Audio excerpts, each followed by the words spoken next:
নভেম্বরের প্রেসিডেন্ট নির্বাচন সামনে রেখে পছন্দের প্রার্থীদের পর্যবেক্ষণ করছেন মার্কিন ভোটাররা। বিগত ৫০ বছরে যুক্তরাষ্ট্রে যত প্রেসিডেন্ট নির্বাচন হয়েছে সবগুলোতেই বেশিরভাগ শ্বেতাঙ্গ জনগোষ্ঠীর সমর্থন ছিল রিপাবলিকান প্রার্থীদের প্রতি। তবে সময়ের সঙ্গে পাল্টে যাচ্ছে সেই চিত্র। জনমত জরিপে উঠে আসছে দেশের প্রথম কৃষ্ণাঙ্গ নারী প্রেসিডেন্ট প্রার্থী হয়েও ডেমোক্র্যাট নেতা কামালা হ্যারিসের পাল্লা ভারী হচ্ছে শ্বেতাঙ্গদের মধ্যে। এমনকি বর্তমান প্রেসিডেন্ট জো বাইডেনের চেয়েও তিনি শ্বেতাঙ্গদের ভোট বেশি পেতে পারেন বলে ধারণা করা হচ্ছে। এনপিআর, পিবিএস নিউজ ও মারিস্ট জরিপ বলছে, ডেমোক্র্যাট প্রেসিডেন্ট প্রার্থীদের প্রতি জনসমর্থনের একটি বড় অংশ কৃষ্ণাঙ্গ ভোটার হলেও সামগ্রিকভাবে শ্বেতাঙ্গ ভোটারদের মধ্যেও কামালা ভালো অবস্থানে পৌঁছেছেন।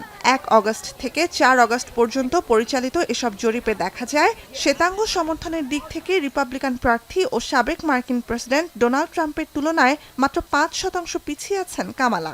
এমএলএস জরিপে এ ব্যবধান ৮%। পিউ রিসার্চ সেন্টারের তথ্য, ২০২০ সালের নির্বাচনে পরাজিত প্রার্থী ট্রাম্পের তুলনায় বিজয়ী প্রার্থী বাইডেন শ্বেতাঙ্গ ভোটে পিছিয়ে ছিলেন ১২%।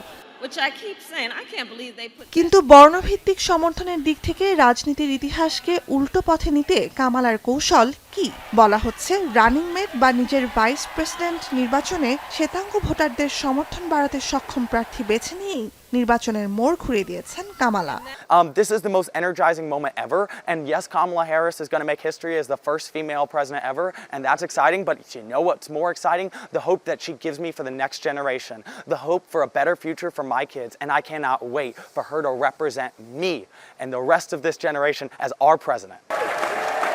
২০২০ সালের নির্বাচনে ট্রাম্পের সঙ্গে সামান্য ব্যবধানে যেসব রাজ্যে জিতেছিলেন দেশটির ইতিহাসের প্রবীণতম মার্কিন প্রেসিডেন্ট বাইডেন, সেসব রাজ্যের মধ্যে এবার মিশিগান, উইসকনসিন, পেনসিলভেনিয়া, নেভাডা আর অ্যারিজোনায় ট্রাম্পকে জনসমর্থনের দিক থেকে এরই মধ্যে পেছনে ফেলেছেন কামালা। বাইডেনের জয় করা একমাত্র অঙ্গরাজ্য জর্জিয়ায় ট্রাম্পের পেছনে কামালা। এখন পর্যন্ত জরিপে যত রাজ্যে কামালা এগিয়ে, তার সবগুলোতে নির্বাচনে জিতলে ইলেকটোরাল কলেজ তিনি জিতবেন ২৮৭-২৫১ ভোটে।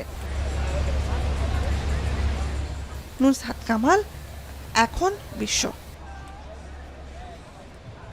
২৫০টিরও বেশি ডিজাইন অপশন নিয়ে ওয়ালটন স্মার্ট ফ্রিজ, বোঝে আপনার প্রয়োজন।